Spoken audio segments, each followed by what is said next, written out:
Yeah.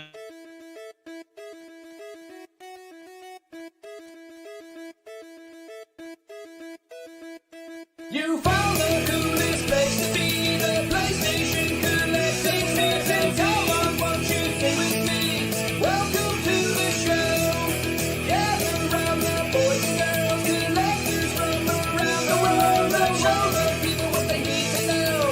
Welcome to the show. Gonna talk to guests, only got the best. Gonna put their knowledge to the test. Gonna laugh and eat, gonna disagree. Gonna show you things you've never seen. Gonna sing the song to the break of dawn. Gonna rock this party all night long. So come on everybody, let me see you dance. Get yourself ready, you got one more chance. You found the coolest place to be, the PlayStation collecting season. Come on, won't you sing with me? Welcome to the show.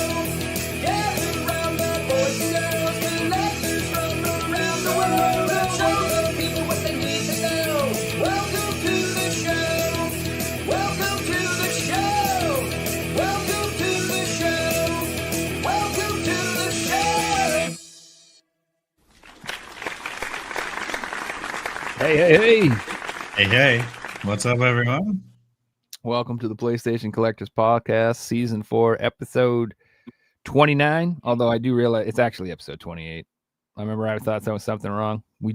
Episode 26 got deleted, and I never fixed it. So we have like a lost episode now. So if you look through it, it's going to be like a jump. People are going to be like, what happened to 26? We need a good story. We got to tell Did everybody. we delete it or did we just skip it? No, I scheduled it and the guest canceled at the last second. And so then when I did the next episode, I just kept going. You know what I'm saying? Yeah, that's it.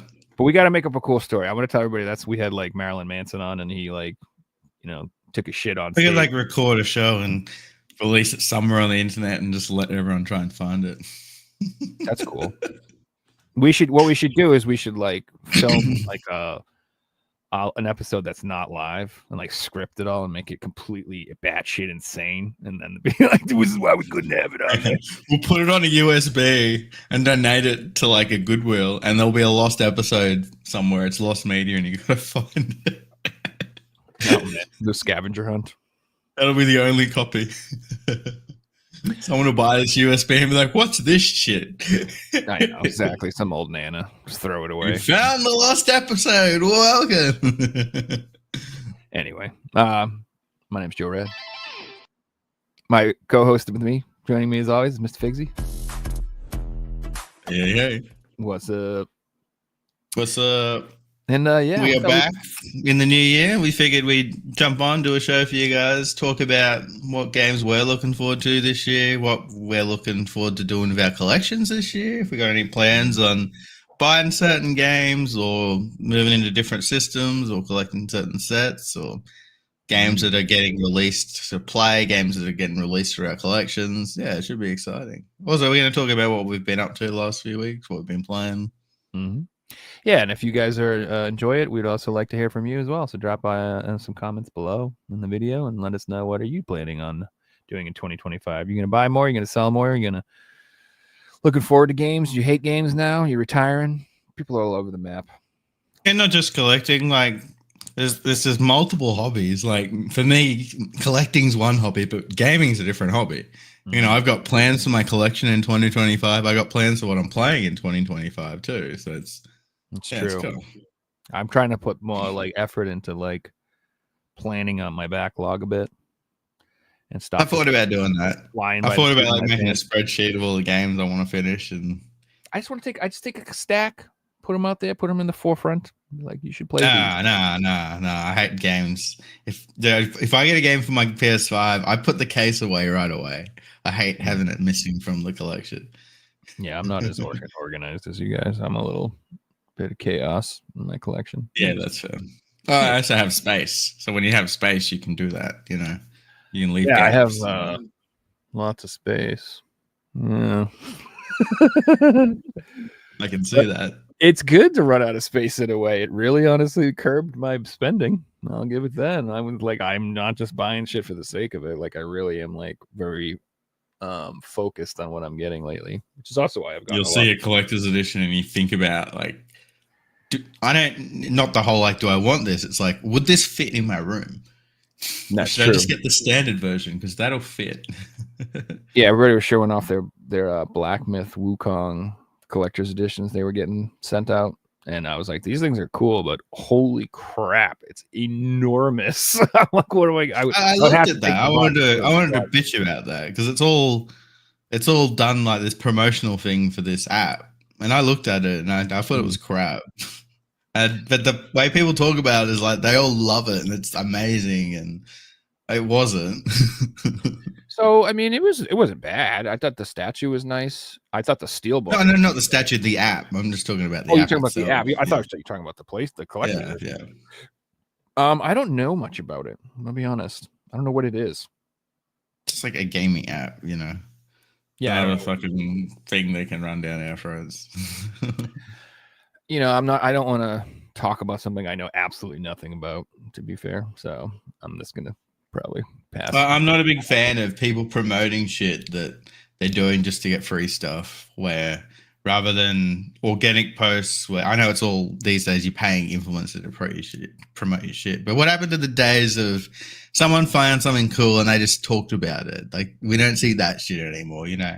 Instead, these companies will find big creators in the scene and pay them all to promote their shit, and all us are going, oh, should I download this? Like, all my favorite YouTubers are watching it, but really, they're just getting paid to show it off, and they're getting paid in these cool collector's editions that you're not going to get, you know. That's what this show is, though. We don't get sent. We show up cool shit that we just think's cool, man. That's it. Nobody paid me. Nobody gave me nothing. Yeah, we're going to buy this shit. You know, we're not going to do it for free. There's a bit of a difference. Someone called me a shill once, and I was like, really? I don't get paid by anyone. I must be the worst shill. Like, I don't get anything from anyone. I would most likely turn down, like, I've gotten some stuff. I got like some codes for free and stuff, but it was never for promotion or whatever. Somebody just being nice, you know. I've turned down a few different deals that I've worked on. The only one that I did that I could like genuinely say I would buy this even if they didn't give it to me was the Retro Protect, and I would like the plastic sleeves for games, and they were awesome. You know, I still use them for my collection, and they're still the best sleeves I've ever seen because they cover the spine and they make the spine look good, where all the other ones have got like the line down the spine. I like that GTA thing you got too. That was neat. That huge. Oh yeah, I'm sorry. Yeah, you're right. That's amazing. That was cool. Yeah, I mean, that thing is really neat. But see, that I didn't just get set that. The deal was I gave them all the artwork for the game. So I took photos of all the games that they wanted, and in return they sent me that. And so, you know, they got to use all my photos and everything. That's pretty sick. Yeah. So I don't know, maybe this year that we'll get sponsored by G Fuel. We can we can hawk that shit. You're like, do you need caffeine and sugar dust? We got Funny it. you say that. I used to play PUBG for this team called AF Gaming. And I was contracted to the team and everything, but one of our sponsors wasn't G Fuel, but it was one of those gaming subs, and I got free stuff. It was crap. Like, it was generally crap. I threw it out. Didn't even finish the tub. Yeah, I can't imagine that stuff's any good. I mean, it's pretty much just like what, Gatorade powder or something like that. So, have you ever had like a pre-gym workout? I've never worked out a day in my life, sir. That's what they tasted like. Like, they weren't. You couldn't just sit there and enjoy it. It was like a skull this thing to get it down. Yeah, that's not a good thing. You know, I don't really want anything that's like you have to force yourself to take it, drink it. Yeah, exactly. Sitting there like drinking raw eggs or something, you know. I do that just for fun. But anyway, it's 2025. Happy New Year, everybody. And honestly, I think it's going to be a banger year for gaming. Like, I think it's going to be amazing.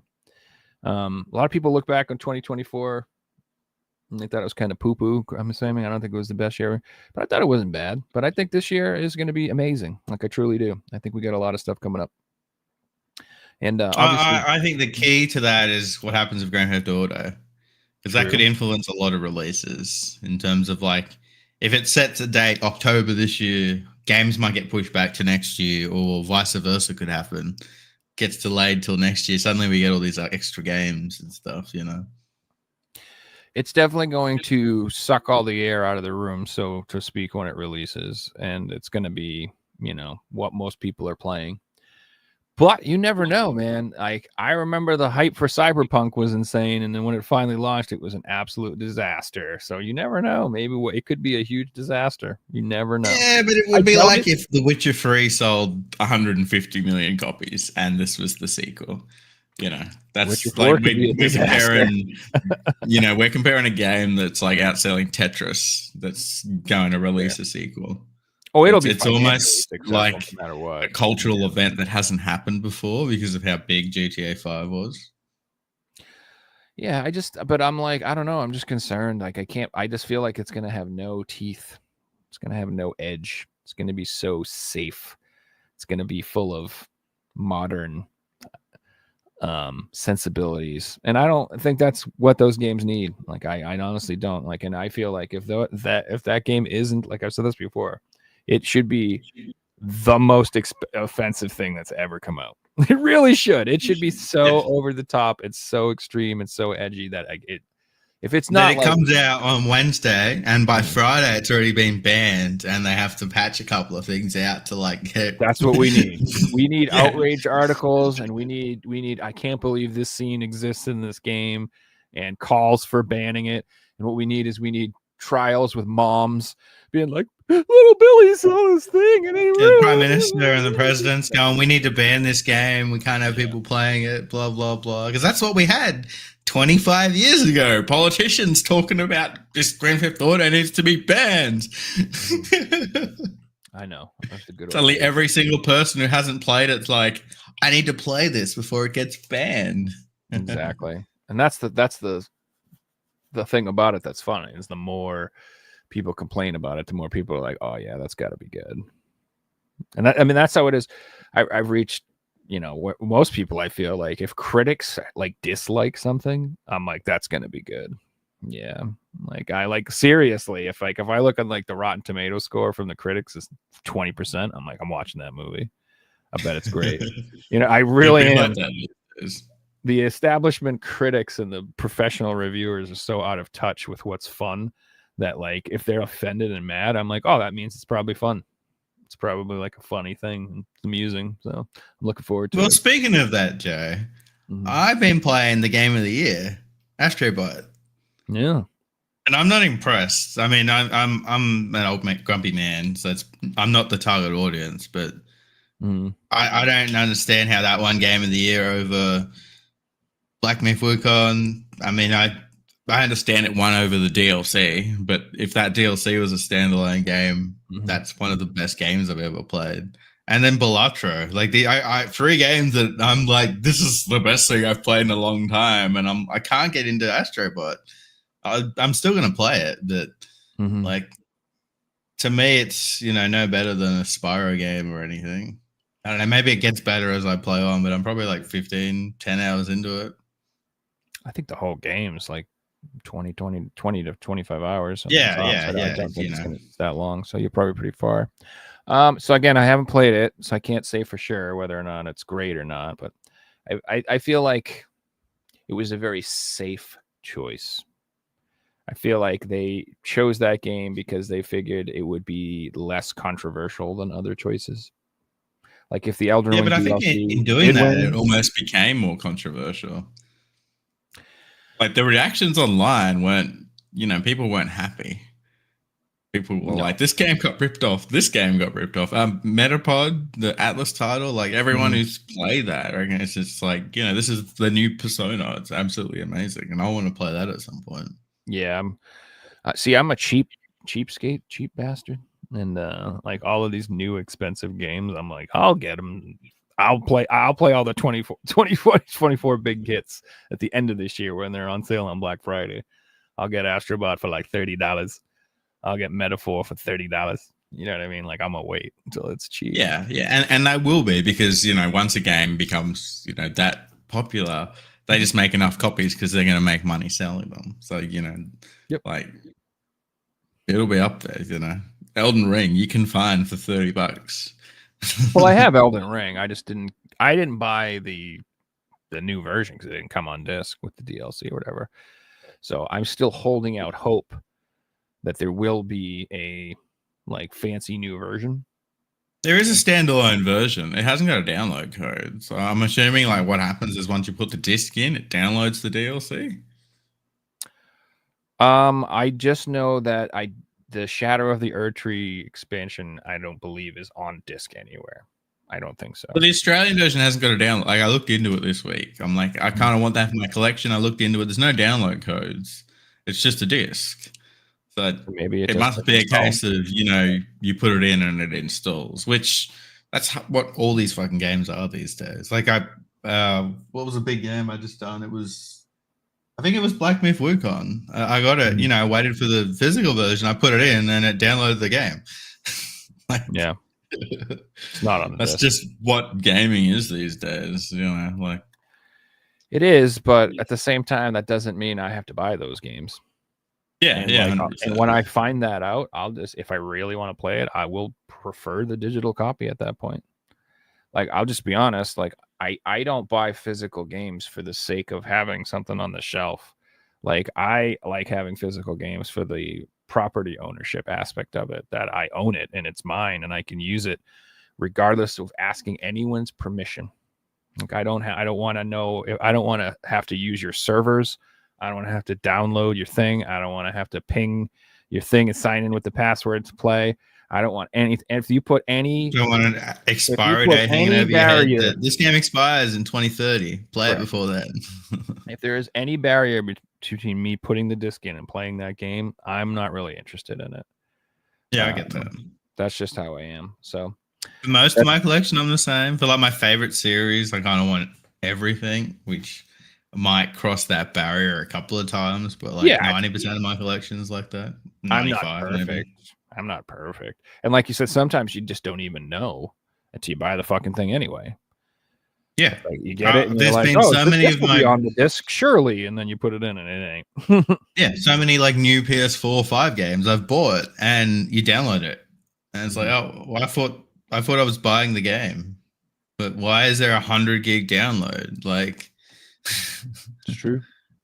That's why I still like gravitate towards a lot of indie stuff, because it's cheaper to buy and it's on the disc and it's done. Most of them aren't like updating it forever. Some people do, but I don't know. I like a lot of Red Art Games releases. I've said that a lot just because they're done. They're complete. I like that. That's appealing to me for physically owning. Like if it's just games that I want to play, then I just whatever. I'll buy it on Steam. I'm buying a lot on Steam lately, to be honest with you. Yeah, I've been doing the same. I mentioned last show I got into Balatro and I'm like absolutely addicted to it. So I bought it on Steam because, you know, I had it on the Switch, and the Switch is good for portable, but I don't like the Switch that much for, you know, playing on the console version of it. I'd rather play on a computer or a PS5 or something. So I bought it on my computer and I can play it watching YouTube videos, and I still play it on the Switch as well. But another thing about that game is, to me, Balatro is like a modern solitaire. Like you could install Balatro on computers and 70-year-old people could open it and start playing it and not realize they're playing a video game. Just be like, we're just playing cards. But that's like the influence behind that getting game of the year that I see that they've like completely missed. Like that's a game for everybody, the average gamer, not, you know, hardcore gamers, but, you know, my grandparents could play that, or, you know, someone like who's never played a video game before. Sorry? It's like Wii Sports. That game exactly like Wii Sports. Every person, people who had never played a video game in before in their life was like, that looks fun, you know? Yeah. So. But I feel like they don't want an indie title winning game of the year. They want a AAA title that spent $300 million, because it would look bad if an indie title won it. I don't know if it would upset the people who spent $150 million making a game.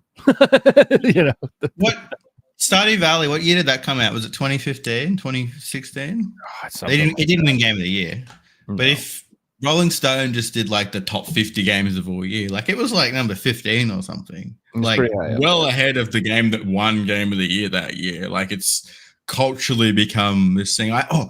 Found out it is in the top 10 sales of all time video games. Yeah, I believe It it. sold like over 50 million copies, man. That is insane. That's an indie game. Mhm. Like, we love it. I've bought it 10 times at this point, but it's crazy. He always kept it cheap. It was always like $20, never more. Yep. And and he kept adding content and adding content and adding content, and still $20. Didn't charge for it.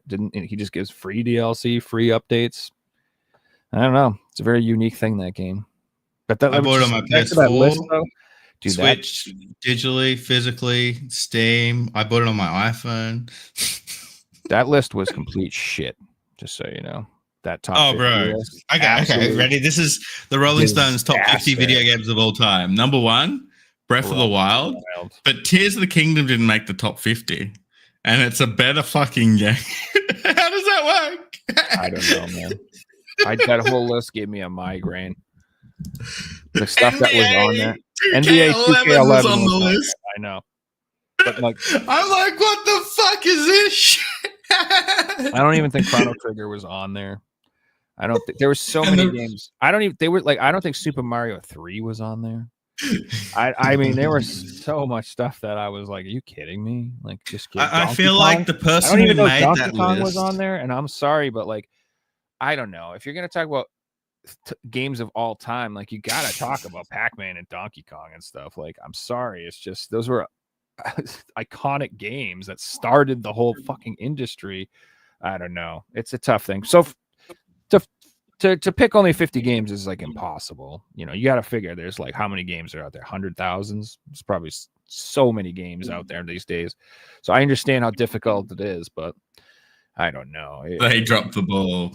I figured whoever made that list probably just looked up the 50 best selling games of all time and used that as a criteria. Because a few of the ones that they picked that I'm like, sold really well. So maybe that had something to do with it. Yeah, well, Chumbawamba had a hit song and it sold well, and that's not a good song. Bro, fucking Fortnite was in the top 50 games of all time. Like, are you fucking serious? Come on.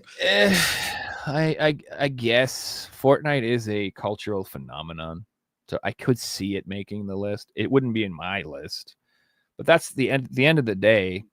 Everyone's list is going to be very personal and unique.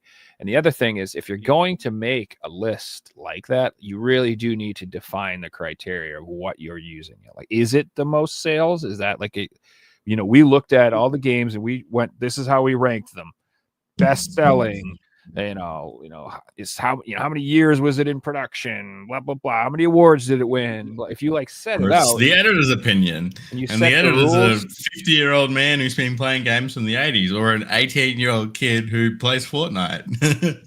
Completely different people, Correct. And then, like, how it is, we've had guests on here that they love JRPGs, and if you ask them their top 50 games, like 30 of them will be JRPGs, and there won't be a lot of first-person shooters. So it's a very personal question, and those lists should be personal lists. Like, I like when YouTubers tell me their favorite games and stuff like that, because I find that interesting. It kind of shows you like an aspect of their personality. But when Rolling Stone, the magazine, does, I'll throw something back. I do agree with Rolling Stone put out was it like the top 100 albums or the top 100 songs of all time? And it's a solid list. Like, it's really solid. They put it out, like almost a decade ago at this point. And I used to look back on that and be like, that's amazing. And if I hadn't heard of something, I would check it out, and it was amazing. And I was impressed. Like, Bob Dylan was number 1, I'm pretty sure, and went down from there. It's a shame. I am not a Bob Dylan fan, sir. At all. I cannot stand that man. There are 2 musicians that make me just go, huh? And that's Bob Dylan and Neil Young. How the fuck does anyone listen to that shit? I just don't. I don't mind either of them. I don't listen to them on the daily, but I don't mind them. Both of them are great lyricists, and both of them are shit musicians. They're not good at playing instruments, and they can't fucking sing. I don't understand how they're like. Neil Young and Bob Dylan cannot sing, and they are trash. They're great lyricists, though. They write decent songs. Their musicianship, I just can't stand it personally. But I like stuff. If I was to pick a number 1, it's Robert Plant all day long. Yeah, well, he's great. Yeah. Zeppelin's great. There are lots of people out there that are fantastic, just unbelievably skilled. Like, but I don't Michael know. Jackson. I never could get into those two in particular, especially Bob Dylan.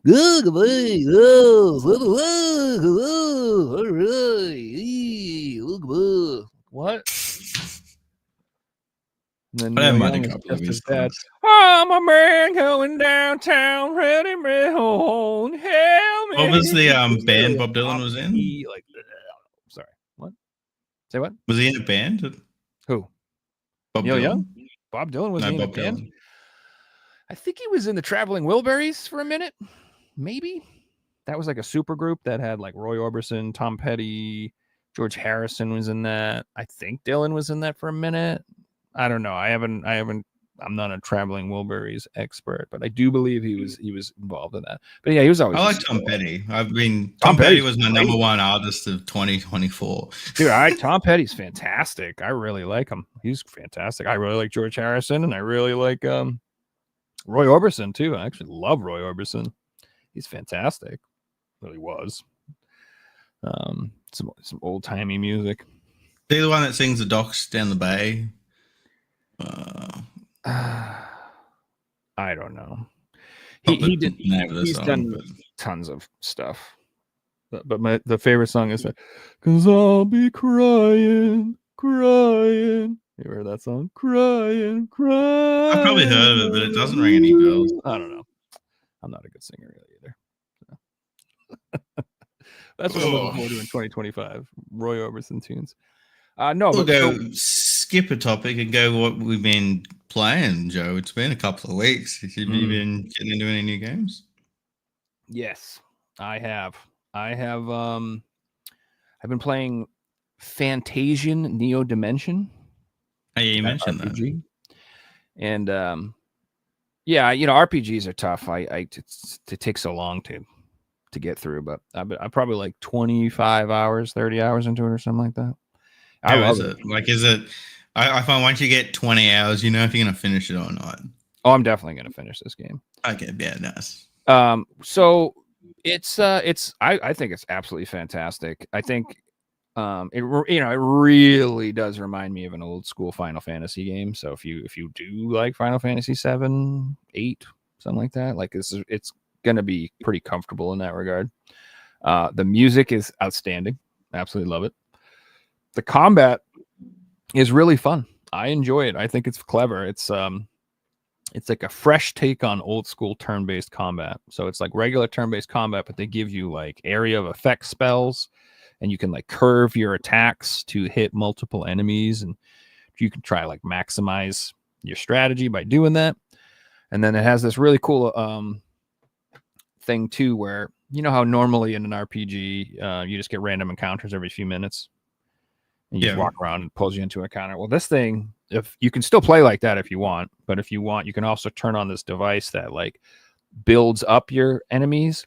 So instead of getting a combat for each fight, you'll like the enemies get sent into this box, and you like build it up as you walk through the dungeon. And once you get to 40 enemies, it triggers a fight, and then you fight 40 fucking enemies instead of. But you can pick to fight like 20 halfway through. Correct. Okay. You can fill it up to 10 and fight, fill it up to 20, fill it up to 30, whatever you want to do. You can choose when you want to fight, but 40 is the max. And then once you go over 40, it makes you fight.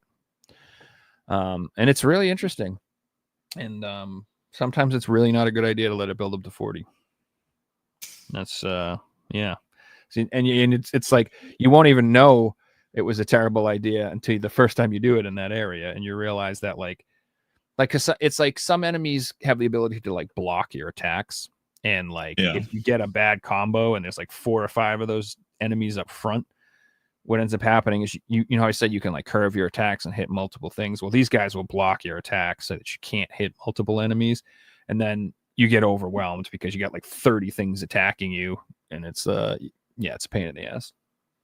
That's like you see 2 of those dudes, you got to take them out. I like the concept. I've been going for a thing lately where turn-based games I struggle to get into. Like Pokemon, obviously I still play, but a lot of JRPGs I struggle with them with turn-based. I'm almost Like I want that action RPG type combat that you have in like, you know, Kingdom Hearts or, you know, something like that. The modern Final Fantasies, things like that. And I've just gotten so used to it that turn-based just slows the game down for me. Yeah, I don't. I mean, I get, like, I could see lots of like younger kids not being into turn-based anything because they're so used to that. But I like strategy games. I like thinking. I like planning. I like getting my ass beat and having to rethink my plan. And I don't know, this game does a really good job at making you think. And it's not like, it's like some RPGs, you'll have like 52 abilities in the game, but you only need to use 3. You know, you just need attack, fire, offensive, healing, like that's it. This game is like, I really have to use like everything in my toolkit. I have to like lower the defense of the enemy. I have to raise my defense. I have to raise my attack. I have to block. I have to like think about stuff and play very strategically to win. It's not like you cannot just face roll your way through this game and just mash the X button to win. You cannot do that. You will lose. It's not like having a strong combo that just beats the whole game. You know, you found the meta and it works. Correct. So like for Final Fantasy 16, for example, I ended up just coming up with a spell rotation that I would use for every single fight, and it worked every single fight, and that was it. That's what I did. Doesn't matter what fight it was. You know, there's some changes here and there, but for the most part, that's what I did. This game, like I said, it doesn't work like that, and it's it's that you might lose. It might kick your ass, and you actually might have to go grind some levels to come back, which is a nice experience. I think that's fun too, because that's how old RPGs were. Like I remember old RPGs, you get to a boss and the boss would whoop you, and you would be like, okay, and I'd have to go and level up for a few hours and get more better. I enjoy that. Like, yeah, I still get that experience from, you know, Souls games, because you get stuck on a boss, you got to go grind, and like I enjoyed that in the game. It's like, all right, now I'll go back to that really hard area that I ran through the first time, and I'll sit there for 20 minutes and grind it. Exactly. And then you finally get back to that boss and, you know, kick his ass, and that feels really good. You feel stronger. It's like that. With that in mind, Joe, so I mentioned last podcast that I was playing Black Myth Wukong, and it's like absolutely fantastic. So I've since finished the game, and I got all the trophies. I rarely go for the platinum in games. Like I did all the Dark Souls games, and then the only spin-off I've done, I think, is like Neo 1. Like I struggled to platinum any of the spin-off games because they just don't hook me like the other ones do. I don't like replaying games. But Black Myth Wukong, I got the platinum. I really, really enjoyed it. However, I do have some bones to pick. Like it's not perfect. So there's 6 chapters. I'm not going to spoil anything, but I'm going to talk a little bit about the game. There's 6 chapters, right? Chapter 1 to 5 are amazing. Chapter 6 is just this big fucking open world. There was nothing in it. Like there's the density was the complete opposite. I'm like, it's like, all right, I can see you've rushed the game. Because once I finished the game and went back to New Game Plus, I realized everything's so fucking beautiful on World 1, where 6 was just copy and paste. Like, yep. You know, I can see it in the game. I hate that. Like, I was enjoying myself. Suddenly, you just, boom, open, empty world. It's like, I hate that with JRPGs. It gave me, like, day 1 release of No Man's Sky vibes. A big fucking world with nothing to do. What's up, Quarter? Yeah, what's up, Quarter? But apart from that, I love the game. My only other gripe was it was too easy. A couple of bosses in like the first 10 hours were hard. Well, maybe too easy just for 5 you. hours. Too easy for someone who just played all the Soul games. After I passed 5 hours, I didn't struggle.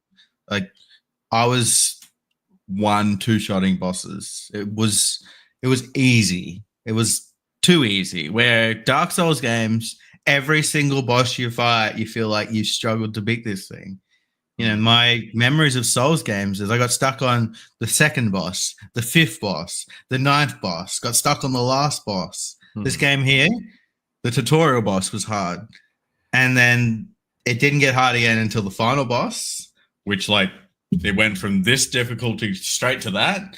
And then the final boss was tough, and then there was like a secret ending that was actually like generally hard. I had to respec my build, but it didn't get to that point until the end. I'm like, it felt more like God of War than Dark Souls in terms of how the game played, difficulty wise, like that. That's respectable, though. That's probably why it did so well. I mean, I think that's the other thing. Yeah, they wanted people to finish it, and people who don't play Souls games to be like, "Oh, this was tough." No, exactly. It's difficulty. So that game doesn't have multiple modes, right? It's just one difficulty. Or no, and one thing you can't do where Souls games you can't summon multiplayer help. If you play an Elden Ring, you can get your buddy to come join you. Yeah. If you get stuck in a boss, you can't do this and that. So some people will get stuck, and I've watched friends of mine who are stuck, but they just haven't worked out how to play it yet, if that makes sense. Yeah. Like, you know how you were talking before, you had to use all your different spells, blah, blah, blah. Mm-hmm. This has got a certain things that once you use them, you realize, oh, this is the meta, and you're never going to not use them. Like, there's one attack that you get all these special abilities. There's one ability you use that every single boss gets like stuck in this whirlwind for like 30 seconds on the bosses. It works on every single fucking boss, including the main one at the end. If you don't realize that, you're going to struggle with every single one. Yeah. Well, I mean, I'm glad you liked it, though, and it's at least something different than Dark Souls, so that's cool. Yeah, it was a great experience. I just didn't like how it was rushed at the end, and I could see that without even. I didn't play it trying to nitpick, but as I'm playing it, I'm like, oh, this is disappointing. Oh, really? They did that? Just think that they've made a lot of money, so hopefully their next game isn't like that. Yeah, exactly. Maybe Black Myth Wukong 2. I don't think they'll make that, but I mean, that story is like pretty much a self-contained story. I don't think there's a sequel, right? I don't even know how it's based on Journey to the West or whatever, but I don't know how. No, the story was good. Like, and that's the one thing it did that Dark Souls games don't do. It had a whole story element to it as well, and the story was great. I don't usually watch. I skipped a few cutscenes because I don't watch cutscenes, but like I enjoyed most of it. Yeah, I gotta say I'm a cutscene skipper as well. I just I don't know. It depends. Sometimes I don't. If I really like the game, RPGs I try not to because I feel like the point of the game is the story. So I'll try not to from the start, but once I start skipping them, it's over. I miss that long cutscene, it's over. Yeah, but like in games that are little action games, I don't really care.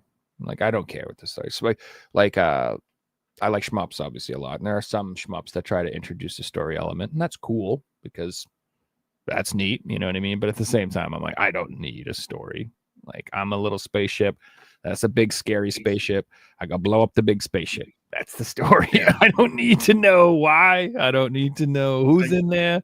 I don't need to know. I got 1 hour game. I want a game for an hour. I don't want to sit there and watch a 20-minute video. Correct. So my sweet spot is like the retro style storytelling, where like 90% of the game is the game. And then you might have a little cutscene here or there with a little story. Little bit, just a little bit here or there, like a little, like one or 2 minutes in between levels, couple pictures, little text, and then you're back in the game. Perfect. That's all I want. But I'm not a fan of the 30-minute cutscenes thing or whatever. I've just never been into that. Like, it's so frustrating when I'm like, time to play a game. I'll throw you one more thing. I sit there for 30 minutes watching something, and I'm like, this sucks. I would have just watched. And another thing to add is once I got my platinum trophy, I pressed eject on that disc and I put it away, and I have no interest in putting that game back in. So like the replayability in it, it's like they have challenges that you can do, and it's just like fight this boss that you already beat in a harder setting. I got no interest in doing that. I maybe someday, but I'm one of those people where like I have so many games to play that I rarely replay almost anything unless it's Yeah. like an arcade game or something. Then yes. A But, roguelike or something like that. well, roguelites suck up my life more than anything. That's another game I'm still playing is Binding of Isaac. Still like 5,000 hours deep into that piece of shit. And like I have literally everything unlocked in it except for like 3 things. And they're so hard. And I'm losing my mind. And oh my God, I've almost beat him like multiple times. I get to the last boss, I'm almost thinking I lose, and I'm losing my shit, dude. So, yeah, I can't. That'd be me in like 5 years of Balatro at this rate. Sure, yeah, probably. Oh my God, it's like a love-hate relationship. I'm so close to finishing that I like so motivated to do it, but it's just impossible. And I get so mad and so angry. And I don't know. I don't know why that guy made that game so hard. What is your problem, bro? Why would it was already hard? It didn't need to be this hard, you psycho. So, but I will finish it and I will unlock everything. And then when I finally have everything unlocked, maybe I'll stream some Eden runs again, like I used to back in the day. That'd be fun. Just actually get to play the game. Like you ever see the South Park episode, the Warcraft episode, where like Yeah. When they finish everything, they're like, now we can actually play the game. Exactly. That's literally how I feel. Like I've been through this awful ordeal of insanity and pain, and now I'm finally gonna be like, oh, thank God, I can just play now. Yes. No, I do get that though. Like, well, I'm playing Balatro again, as I've said 400 times, and I'll get through 3/4 of the run, and suddenly an item pops up that I haven't unlocked yet. But I've got to like throw my run to get the item. It's like, all right, we're going for just unlocking again. I'm like 40 minutes in, but I've just thrown to get one card that doesn't suit my deck. It actually like hurts me to have this thing, and I just sold my best card to get it. But I got one extra item this run, so like it'll make the future runs easier. Mm-hmm. Just how it is. Another game that I've devoted far too much time to in that regard is Dead Cells. I love Dead Cells, but it's like, again, it's like they keep adding content to it and keep adding content to it and keep adding content. I'm like, stop! I'm just cut it out. Like, I don't need no more items. Stop it. Yeah, you want to talk about adding content? GeoGuessr has the craziest updates in the world because Google release Street View every single day.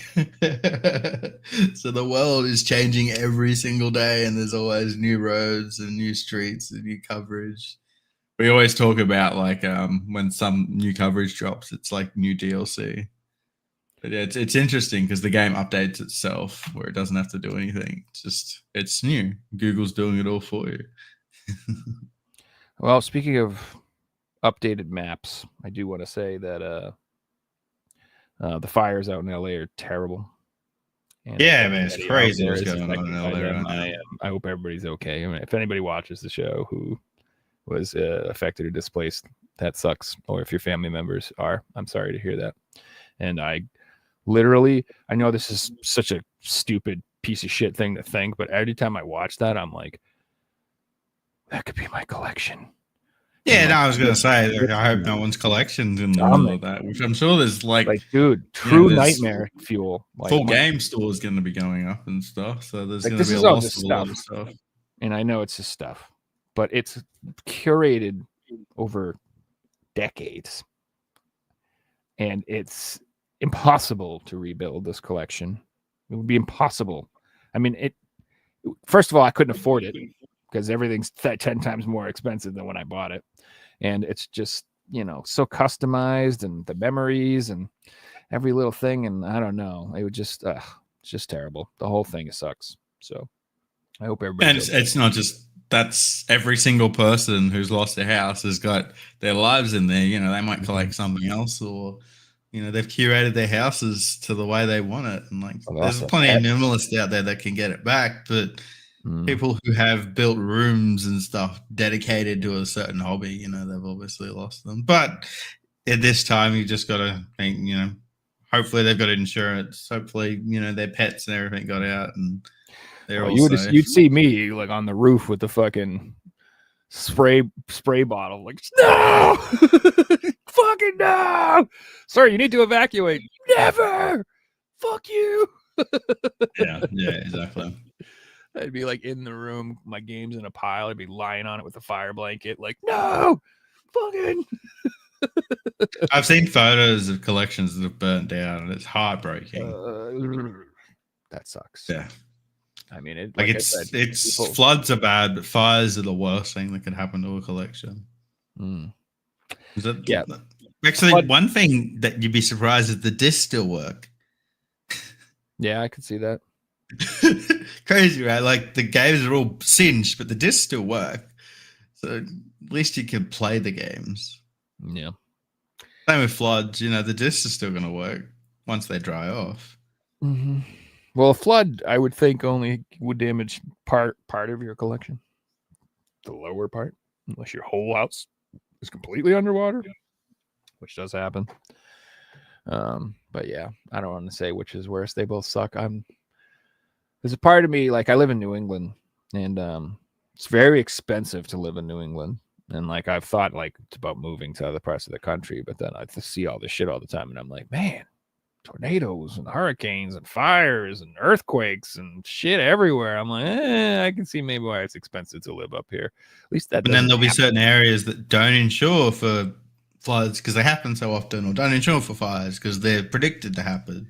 So it's like you're just setting yourself up for failure at that point, Yeah, that's what happened out in California. Is that the California decided to make a rule that said like the insurance companies couldn't raise their rates or something like that. Like they tried to price fix the insurance companies. And so the insurance company, like a lot of them like pulled out of Cancels the area. fire. They like, or they canceled fire. They said, we won't do that because, your house is worth $12 million and it's probably going to burn down someday. So like they won't. And that's exactly what happened. Like, so they had a lot of companies like were canceling people's policies like right before this happened. That's some bullshit. I saw some lady on the news who's like parents had lived in the house for 80 years. Their insurance got canceled like a month ago. And then now this happened. It's like, wow. Yeah, it's fucked up. really That's where you got to take it to court. That's ridiculous. Yeah. And it's going to be, even if these people are rich, it's going to be really hard to rebuild. And I don't know. I read one that they bought an $8.5 million house like 2 months ago, and there's no insurance on it because they don't cover for fire. Imagine buying a almost $10 million house and it's gone in 2 months. Like, fucking crazy. Yeah, I don't think I can financially recover from that. I mean, if you got the money to buy a $10 million house, you probably can, but still. Almost. I'm up to 185 subs. Let's keep it going, boys. We're on our way. I would never live in LA or something if I had money. I would live somewhere in the deep woods. I'd want to. Yeah, I couldn't think of anything worse than living in Hollywood. Not for me. It's nice. The weather's nice though. That's the thing. If you like sunny, and you're like no rain. And knowing how many homeless people live in the city and they're struggling and all that. And meanwhile, you're living in this fancy mansion, blah blah blah. It's just not right, So that's the thing. One more quarter, like they're not going to let people rebuild the same way that they did. They will do something like that. They're like, this is a great opportunity to build a utopia. Yeah, right. Yeah, exactly. We'll see. But good luck with that. But let's talk about positive news. 2025. One of my plans for my collection, one of the things that we were talking about is like the Switch is like really long in the tooth, obviously. And I personally, like, I have slowed down significantly purchasing Switch games. I've almost exclusively moved to Steam or PS5 because the Switch is like not, cutting it. It's just like you said earlier, like it's great for handheld mode, but you don't really like it in the console mode because it's really not that powerful. And finally, with the announcement of this, not the announcement, but the pending announcement of the new Switch, it has like rekindled my interest in the system. And I've been trying to like focus back on that more. So like one of my plans for collecting in 2025 is to definitely go back to buying more Switch games and beefing up that collection a little bit, because the backwards compatibility aspect of it has got me really excited, like extremely excited, and it's got me looking into buying those games again, and especially like a lot of the Asian exclusives and stuff like that. I've been like really interested in that, so I'm gonna like order like all of those Neo Geo collections they announced. Reggie showed off a cool collection in one of his videos that had like a bunch of random like arcade games in it, but it had that Demon Front game in it. I didn't realize that. I never knew that game got any physical releases ever. That's like a really cool Metal Slug clone. So as soon as I found that out, I was like, hell yeah, I'm going to order that too. So yeah, that's definitely part of my plans is getting back into the Switch, because when the Switch 2 comes out, I am ordering it day one for sure. I'm sort of got similar plans with the Switch, but my plans are more or less like work on all the first party AAA titles, you know, finish all the Marios and Luigis and anything that's got a Nintendo mascot in. I'm pretty much going for everything. A few things I don't want, because to me they're just like childish games that I don't really want. Sure. Even like Pikmin, I decided not to go for them, and I like those things games. like that. Yeah, I just meh. I mean, that's how I looked at them. I went meh. yeah, I mean they're not. I don't know how to describe it. They're different. They offer like a unique gameplay style. It's a clever idea, so they're not like yeah, exactly. But it's funny because I'm doing exactly that. I'm trying to get the Nintendo first party titles and finish them. Not like all the third party stuff, but like I want to get like all the Kirby games. I think I'm missing like one of them. All the Yoshi games, all the Wario games, exactly, all the Princess Peach games. You know, Pokemon I've already done everything with Mario on it. I don't know if I'll get the Peach game. Maybe there's only one, so it's on my list. One game I do want to get is that Tokyo Clan Pool, I think it's called. There's some game that like got like banned from the eShop from being like too racy or something, or inappropriate, or I don't know. But like and it's like not getting a Western release anymore. I don't know the details of it, but as far as I know, it did get a physical release from Play Asia, from East Asia Soft. And that's might be like the only way to play. Exactly. I love that company. I really do love them. I think they're like one of the best publishers out there. And yeah, I think that one might be rare in the future if that's the only version of it that you can actually get. There's a few JRPGs I'm after as well, but anything with like Kemco in the name, I'm ruling out, you know. I'm only after good RPGs. I don't want to buy crap games just because they're JRPGs. I debated that as well. So you saw that the started announcing the Kemco collections in the West finally. So there's like they've been on the released. There's like 10 of them or something. Yeah. In Asia, there's like volume 1 through 8 or 9. There's like so many of them. And then in the US, like the only way you could get those games is Limited Run Games was releasing them as single title releases, one game at a time. But they finally have announced that they're releasing, you know, the 4-packs, the collections in the US, and they've announced volume 1, and I think they just announced volume 2. And there's a part of me that was like, I kind of want them because they're RPGs, and you know, I know Kemco gets a bad rap, but I'm sure they're all right. I'm sure they're fine. But I don't know. To me, they're like the games you buy on your phone 10 years ago because it's an RPG. Like it's not a game that you would have bought for a PS3 back in the day, for example.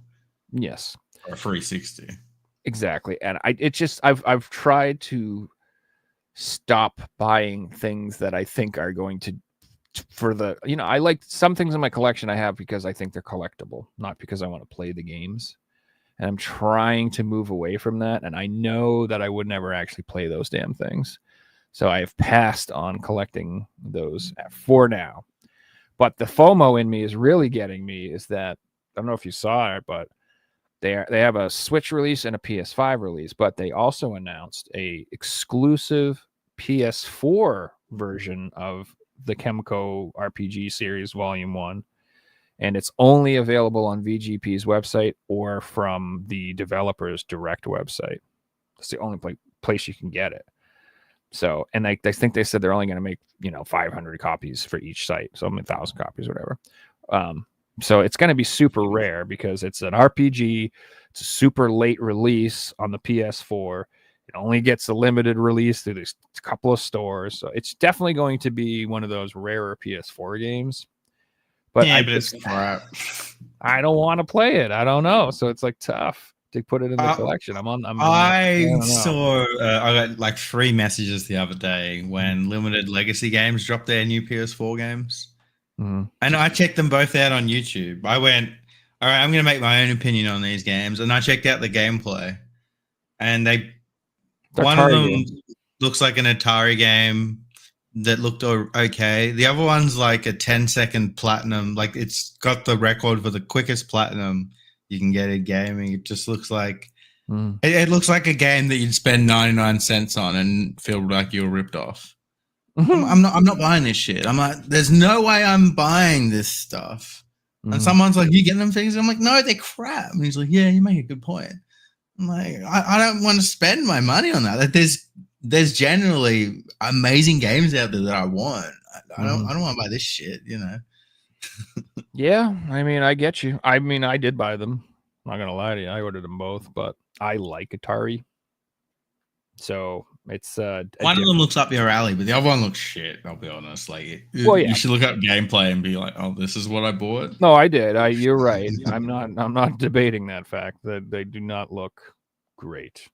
But to also be fair, he's not charging a lot, like $25. They're not like $50 games, $40. Yeah, but it comes down to the whole like. To me, these games don't deserve a physical version. Like that shouldn't be the reason that these low print companies are going out seeking digital games and making copies. It should be the games that people are like, this is a good digital game.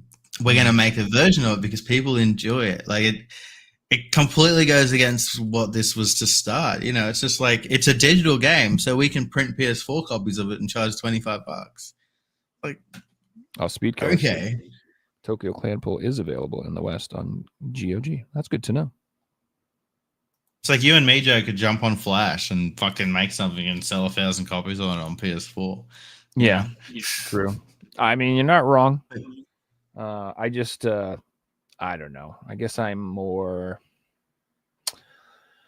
I want the newer companies to do well. Like, I would like to see their companies succeed. I'd like to see Rocket Games succeed. I'd like to see the small. I don't want it to just be limited run games, man. I just don't want them. It's got to be that middle ground too. Like their last game they put out was cool. That Skinny and Franco. Yeah, that looks good. It looks like a cool game. That I'm like, I might want to play that. Mm-hmm. I wouldn't pay $5 if there's a physical because I like physical games, and I'll go and buy that. But like their first game, the box game, looked like shit. Yeah, I remember. I don't know. That's 3 out of 4 games. Shit, come on. Like, premium edition games do cool games. Like, they do. They look like fucking cool games that I want to try out. Like, I'm sure if they just wanted to do cool shit, they could. But it's like, all right, we can make money today, so let's take the money. Because these publishers will give us these games that didn't sell any fucking copies on PSN because they were shit. The only people buying them are doing the platinum trophies, Another thing too is the market has significantly changed, and I feel like 4 or 5 years ago, any game could get physically released from a low print company, and now they're being a lot pickier. So, like, did you see? I think that game Grok the Investigator. Did you see that one that came out with like the alligator? It's like a beat 'em up and also a mystery game. Yeah, it's very weird. But like that guy said that. It was a real pain in the ass for him to get a physical release for that. And in the past, he said, like, this would have get picked up immediately. And so it's like these companies are being a little more strict and they're not picking up everything. So because I think that's what messed up Strictly Limited. They just started being like, here's 50 games for pre-order. We'll sell all these surely. And then and we're going to make regular editions, collector's editions, limited editions, where they like free versions. I'm like, this is not a good business plan, guys. Like, these are not, like you said, these aren't games that people are desperately seeking. Some of them are very weird and obscure, and people haven't even heard of them before. And the market. And if you go back to 2016, 17, their first 10, 15 games, they're all good games. Like that, Very they good. were releasing games, and I'm like, that. I found out about this game a year ago on PSN, and suddenly it's getting a physical. Like that doesn't happen much anymore.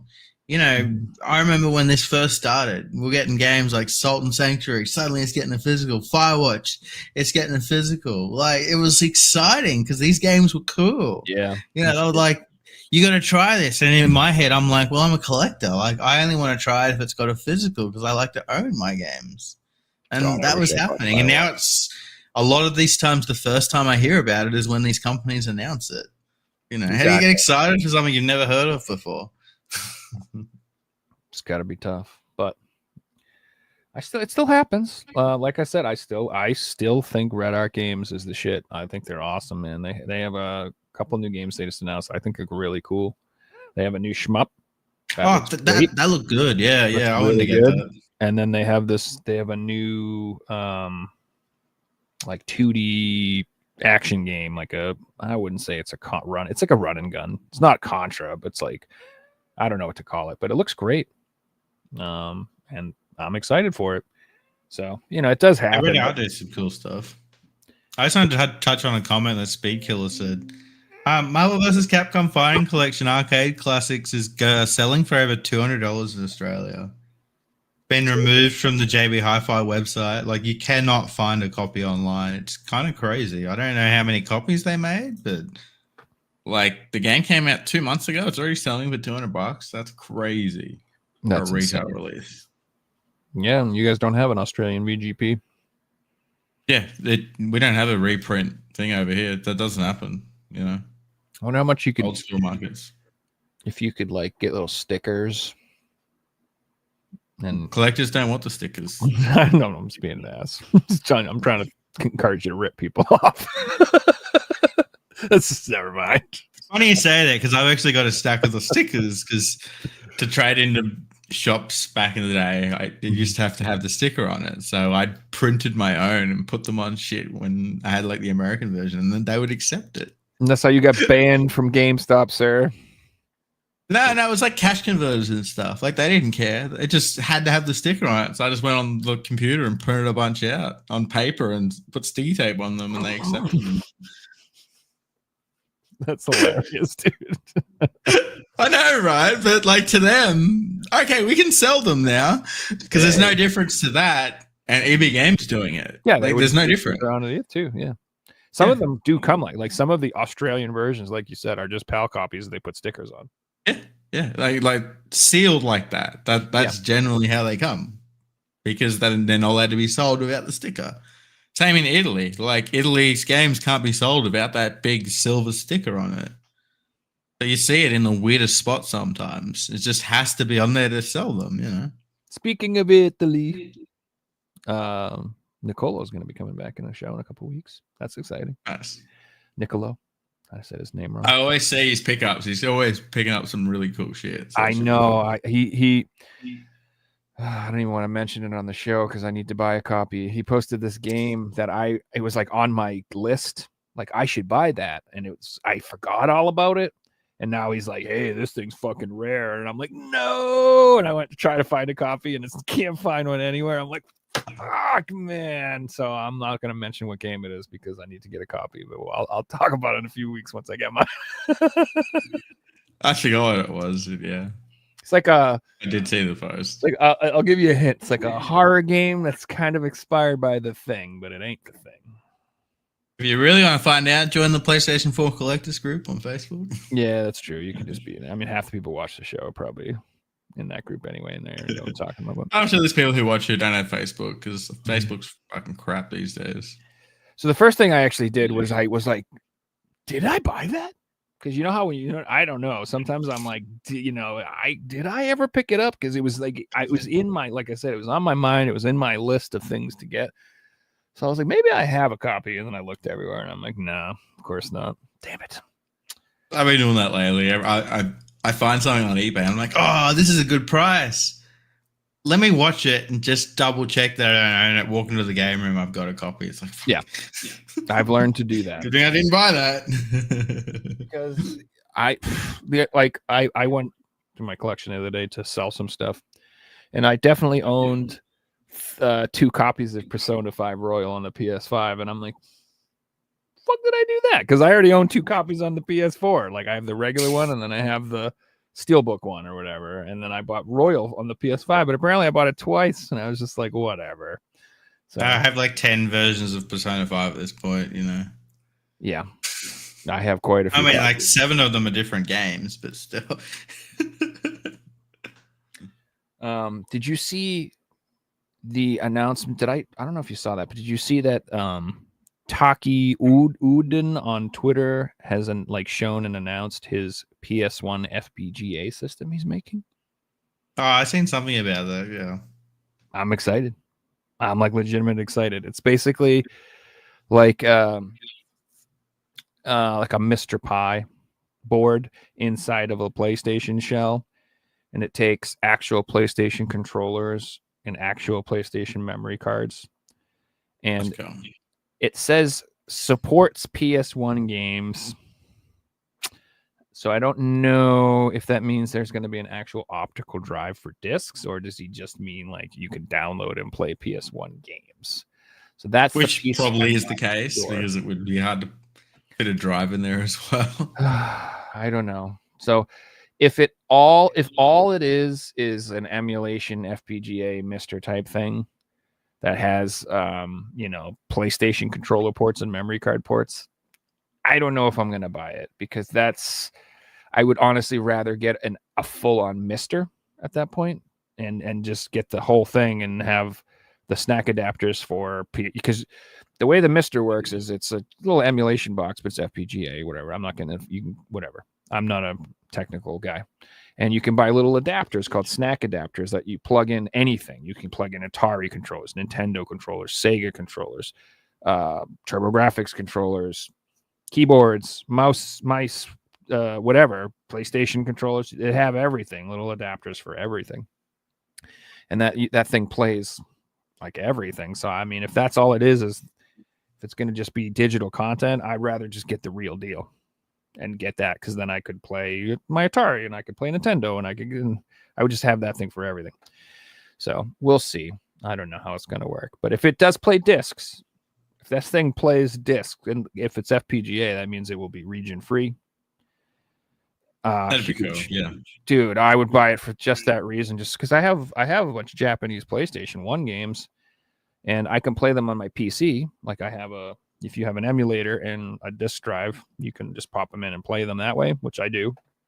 But it would be really cool to have it like set up in the living room with PlayStation controllers. Oh man, I would just be so freaking cool. I mean, you could buy a Japanese PS1, but then you have to buy a converter for the plugs, and yeah, you suddenly got 2 PS1s set up, and there are things you can do, but yeah, it's pain. So if the other route that I was thinking of going is just getting a PS2 and modding it. I'll be back in a second, though. Sure. So if I get a PlayStation 2 and I mod it, I can make it play region-free games that way. And then I have the benefit of being able to play PS2 games and PS1 games. So that's pretty tempting as well, but that doesn't have HDMI outputs or anything like that. So I'd have to get like a retro tank or some sort of upscaler or something. And I have like an HDMI cable for my PS2, like a pound cable or something, whatever they call it. But those things suck. Let's be honest with you. Like, it works, but like the image quality is meh. I'm not a huge fan. So I don't know. I've debated it. But I like the idea of the FPGA system. I think that's really cool, especially if it has like some built-in upscaling and maybe it could like upscale them to 1080p or whatever. I don't know. That would be really, really cool. So I'm hoping that happens. So yeah, it's Taki Udon is his name. He has a website. The thing that I don't understand about what he said, and I haven't gotten an answer back to, is he said that founders and friends price is going to be $149. And I was like, okay, can I be your friend then? How does that work? How do I do that? Can I be a founder? Like, Is there a secret mailing list? Do I have to join some fucking Discord? Is there like a translation thing gone wrong or something? I don't know. I don't know what Like I don't know. Patreon members or Kickstarter members or something, you know? I asked him if how can I buy this? And nobody responded. He didn't respond to me. So I'm like, what the fuck? This is gonna be one of those things where I can't buy it for that price. I have to wait till it's available to the public for like $250. I know, Will. It's terrible. It's like it was a $25 thing. All right. That's when I was new to the game and I just wanted to play my PlayStation games on my TV. That was back in the day. But now I use the backwards compatible PS3s to play most of my PS1, PS2 games on my big TV. So that works great. I use PS2 because I like doing it on the CRTV. But I'm old school. I still like doing it on the PS2. And if I want to emulate something, I just do it on the PC, you know? So I have the backwards compatible PS3s, and I bought that specifically so I could play PS2 games on my TV. But I am desperately, like, I'm always terrified I'm going to break the damn things. So I actually usually play my PS2 games on a PS2 hooked up to a CRTV in the other room. Yeah. I have a little I don't like 13-inch using Sony. backwards compatible PS3s. You know what I've been absolutely loving, dude? More than like I've been while I work, I have that little 13-inch thing in the same room where I'm working. And I just use the PS2 DVD player, dude, and I watch old DVDs on it and on my little CRT, and I fucking love it. It's the most nostalgic shit in the world, dude. I don't know what it is, but seeing the old movies on that crappy screen, I'm like, this looks right. This looks like so good. Like it's so bad. Speaking of nostalgia, how good is that theme that PlayStation gave us for the 30th anniversary? Like every time I turn my PS5 on, I get the PS1 sound through the modern speakers and everything. It sounds so good. Yeah, I really hope they just leave that permanently. But I think that's I was gonna say I hope they don't get rid of it. Do the colors look clear on the PS2 upscaler? On my cable that I have, no. That's the biggest problem. It's everything's super dark. Like on that cable that I have, it works, but it's like really dark. And the PlayStation 2 is already really dark. Like the color palette for the PS2 is basically like shit and stone, like browns and grays. It's like it's such a black, like I don't know. The color scheme is already like kind of dark. So once you put the cable in, it's even worse. If they look good on the PS3, though, I will give them that. Like when I play PS1 games through the PS3 on the TV, it looks fantastic. Colors look great. Sometimes the box doesn't match up, but yeah, I prefer playing it on PS3. Andy says, It saves to the hard drive as well, so you don't have to worry about memory cards and different things like that, where you do for the PS2. Correct. And you can use wireless controllers, which is really nice too. Because I love the PS3 controller, and like I really do. It's still my favorite controller ever. Andy says he's thinking about unplugging his PS5 so the firmware never updates and he won't lose the intro. Thing is, though, if you do that, like to register the PS5, you need to hook it up to the internet, you know.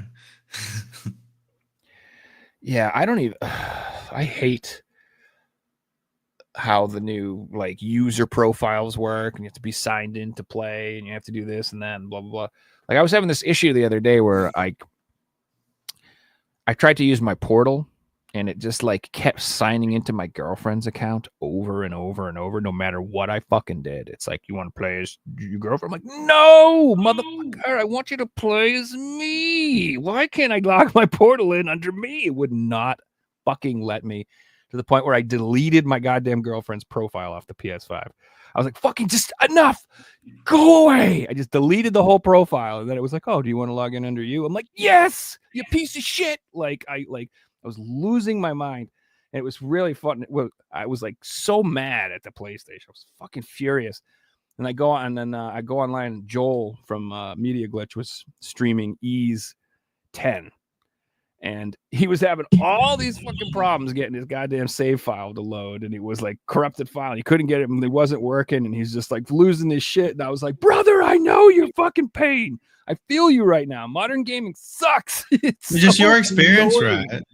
Imagine you're a mom and you bought a portal so your kids don't fight and they can swap between the portal and the console. And every time they do it, it doesn't fucking work. Like, Yeah, exactly. And then she doesn't know You how to figure know. out, and the kids don't know how to figure out, and everybody's mad, and it's just super frustrating, and it's so dumb, dude. Like I can't. No, I stand it. went through a similar Like, thing the other day. I My should brother be able was to play over. my PlayStation games with no fucking profile at all. None. I didn't need no goddamn profile to play PS1. Yeah, we went to play something and we're loading it up and we're going to play offline, like couch co-op, but we can't play because I haven't got a PlayStation Plus account right now. I'm like, fuck that. I just play single player. I didn't even bother. That's stupid. Why do you need a PlayStation account to play couch co-op? Fucking dumb. That's what I'm saying. That's stupid. Well, that's another thing I bitch about now too. Is like a game will have one player mode and then online multiplayer only. Like there will be no couch co-op. It's like you can't even play multiplayer. Like you have to have another PS5 and another account to play with two people. I think that's fucking lame too. It's like, in the 80s, how games were designed to like keep quarters going in. Games are designed these days to fucking keep your credit card going. Like, I know. It's so true though. we're falling back into it. What happened to the game days where you paid $100 and you got your game and that was it? Well, you paid your $60 and you got your game. It's like, No, you not like that anymore. You pay your $60 and then you got to get your subscription and then you got to get your battle pass and then you got to buy your $700 PS5 skins? Pro, your $85 disc drive, $70 for your extra controller. You buy your game, then your battle pass, then your internet yearly subscription. And No. And only it's $85 for the disc later, drive, but you got to buy it from a scalper because they're sold out. So that hopefully has gotten better. I haven't checked in on that situation. I heard it was still rough in Europe, but in the United States, Rough in Australia, you're looking at $300 to play a disc. Like you're looking at like $1,000 to get a PS5 with a working disc drive. It's like it's literally double the price I paid for mine 4 years ago. How does that make sense? How do they get more expensive? It doesn't work like that. They should be getting cheaper. Pro versus the PC, which is better value? It's not even a conversation these days. Like it's one of them's got Game Pass on it. I'm a PlayStation dude, but Game Pass shits all over anything PlayStation does. Did you see the new NVIDIA cards, the prices? Yeah, some of the old prices are good. Like, I was gonna say, like the newest, like the latest, greatest 5090 or whatever the hell it is. That thing's insane. That's mad expensive. Yeah, it's thousands of dollars. But some of the old ones, They're just as good as the 4090, but half the price. Bucks. Yeah, $550. Yeah, I was thinking that too. I'm pissed. I just built a new PC like 6 months ago, and I got a 4080. Now I'm just like, fuck. No, I mean, it's fine. My computer's fantastic. This might be the year I update the PC finally.